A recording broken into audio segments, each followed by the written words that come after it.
আসসালামু আলাইকুম। বাংলাদেশের মুসলমানদের উদ্দেশ্যে বলতেছি, এখন যে কথাটা বলবো, কথাটা শুনলে আসলে আপনারা অনেক অনেক খুশি হবেন।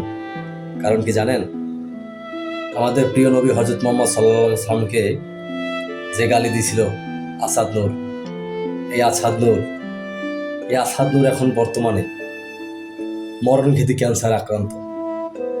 শোনেন, আল্লাহ ছেড়ে দেয় কিন্তু ছাড় দেয় না। আল্লাহর দোস্ত হজরত মোহাম্মদ সাল্লাল্লাহু আলাইহি সাল্লাম, তাকেও কটূক্তি করেছে, গালি দিয়েছে। আল্লাহ আল্লাহ ছাড় দেয় কিন্তু ছেড়ে দেয় না। এই সেই আসাদ নূর আজকে ক্যান্সারে আক্রান্ত, মরণঘাতী ক্যান্সারে। যারা ভিডিওটা দেখেছেন, ভালো লাগে, ভিডিওটা শেয়ার দিয়েন, আর আরো মানুষকে জানাই দিয়েন, বা ভিডিওটা শেয়ার দিলে আপনার শেয়ারের মাধ্যমে আরো মুসলমানরা জানবে যে আসাদ নূর আজকে ক্যান্সার আক্রান্ত, তারাও খুশি হবে। আর সকল মুসলমানদেরকে বলি,